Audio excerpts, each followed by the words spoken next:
This story starts with Henry, a former U.S. military officer who decided to trade in his fatigues for textbooks. He's choosing to live his life as a teacher, which brings him to his old high school. The principal's not thrilled. He tells Henry flat out, no teaching experience, no job. But Henry's prepared. He slides over a letter signed by the higher authorities. It's a done deal. The principal immediately gives him the job, but there's a catch. Henry has to teach the school's most notorious, out-of-control class. No other teacher can handle them. They talk back more than they listen.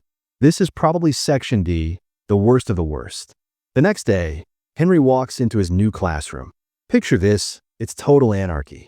Students completely ignore him, acting like he's invisible. Everyone's doing their own thing. One student is asleep. Another is trying to woo a girl by poorly playing the guitar. And get this, some kids are running a mini stove and making instant noodles right in the middle of class.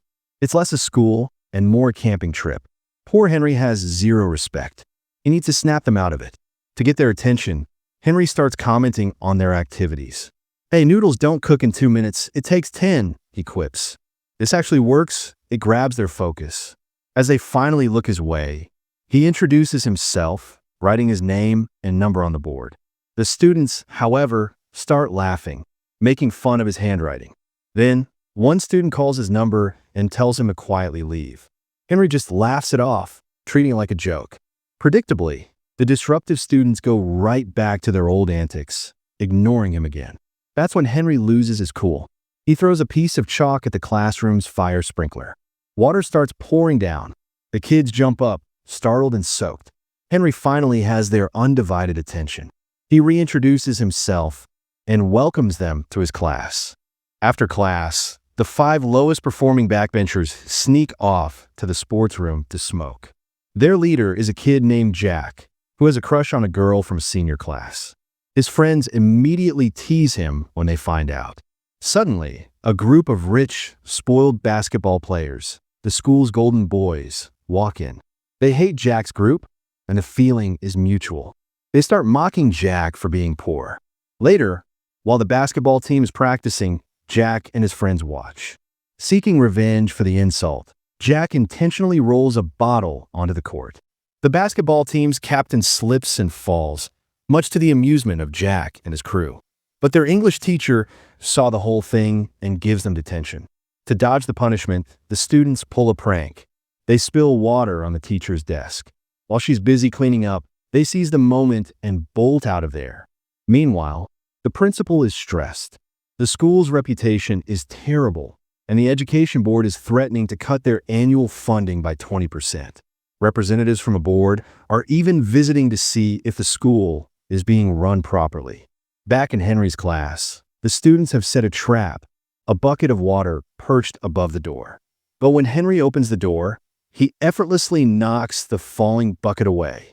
The students are stunned. Henry starts teaching. He immediately asks Jack for his packet of cigarettes, having already pegged him as a smoker. Jack hands it over, wondering what Henry will do. Henry pulls out a cigarette and asks the student to name 3 ingredients he could skip to make a really enjoyable smoke. The student names the ingredients and suggests a tip for maximum enjoyment. Henry is impressed with the correct answer and the bonus tip, allowing the student to skip class for the day. This sends the class into an uproar. They start banging on their desks, demanding they also get a chance to skip. Henry gives each student a cigarette and asks them what happens when they smoke. He knows simply listing the dangers won't work. Instead, he describes in vivid detail how it builds up in their lungs. For the first time, the entire class is silent, actually listening, showing genuine interest in learning.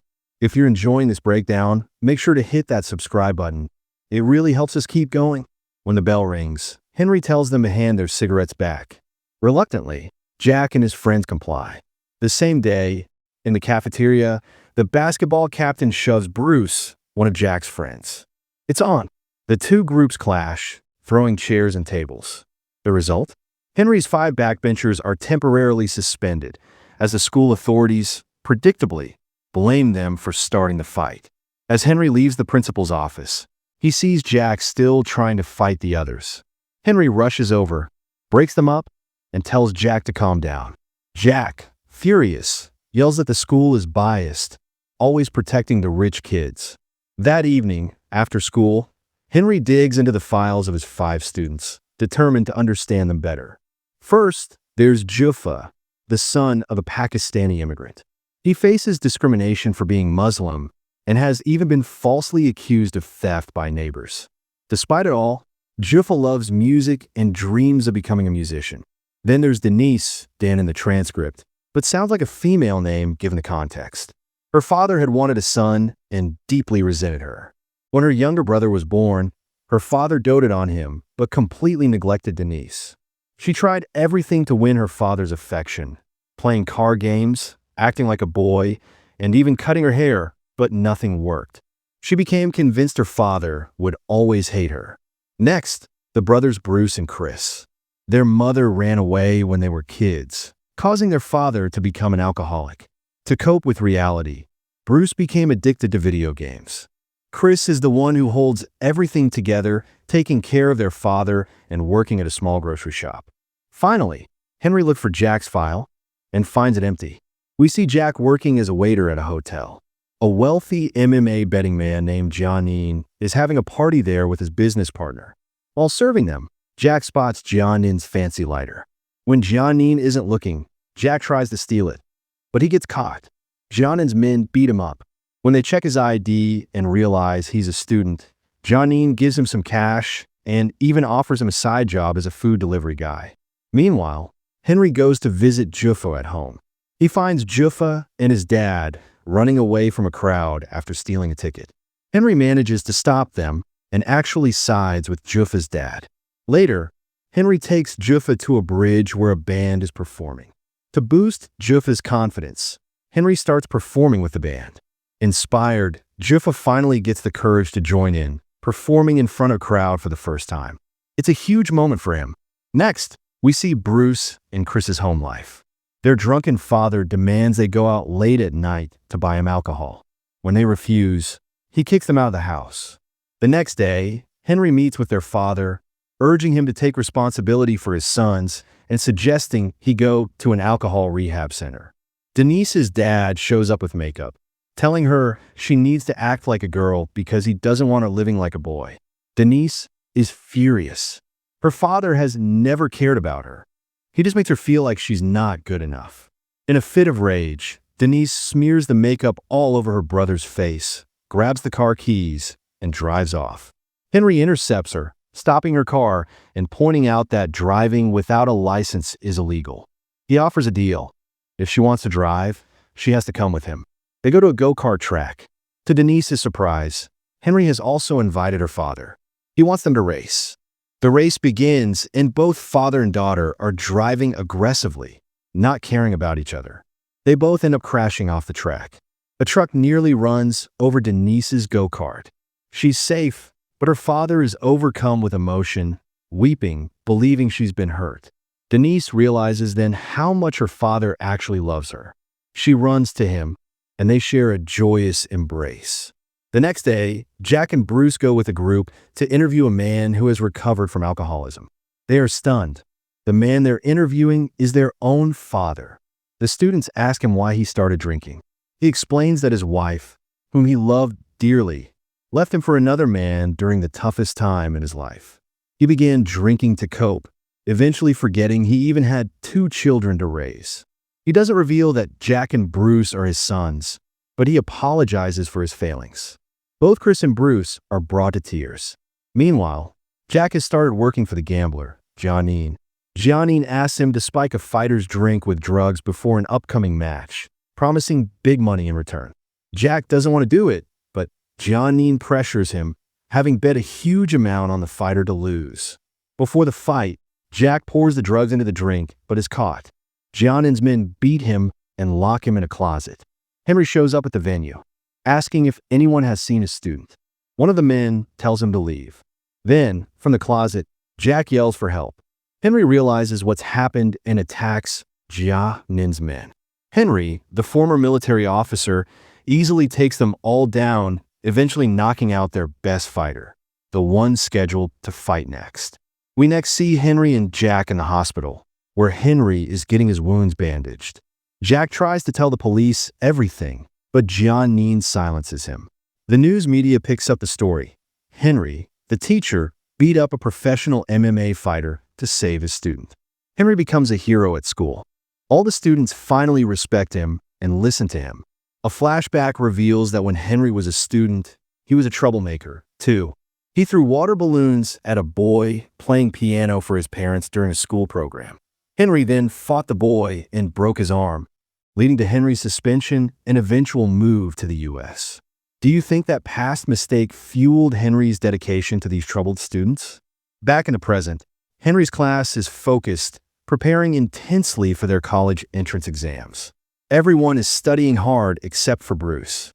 He's struggling to focus because he's become addicted to drugs. We learn that, like Jack, who used video games to escape family responsibilities, Bruce started using drugs to cope with his family's stress, leading to his addiction. His scores on the mock tests are terrible. Henry promises to help, but Bruce's condition worsens. In a fit of depression, Bruce jumps off his balcony. He's rushed to the hospital and falls into a coma. The media twists the story, blaming the school and Henry for Bruce's attempted suicide. The education board summons Henry and revokes his teaching license. Henry has to leave the school. As Henry walks out, many students try to stop him, heartbroken that their teacher is leaving. They decide to prove Henry is a good teacher by performing exceptionally well on their upcoming exams. They start studying with double the effort. On exam day, Jack, Bruce, and the whole class get a message from Henry's phone asking to meet before the test. When they arrive, they realize it's a trap. Jiannin's doing.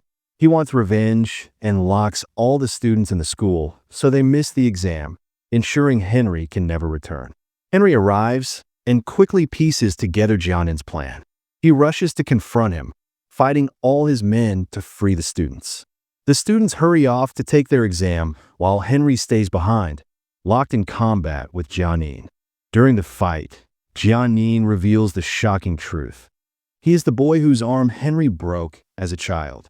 Because of that injury, Jiannin could never participate in music competitions and never play the piano again, and he blames Henry for everything.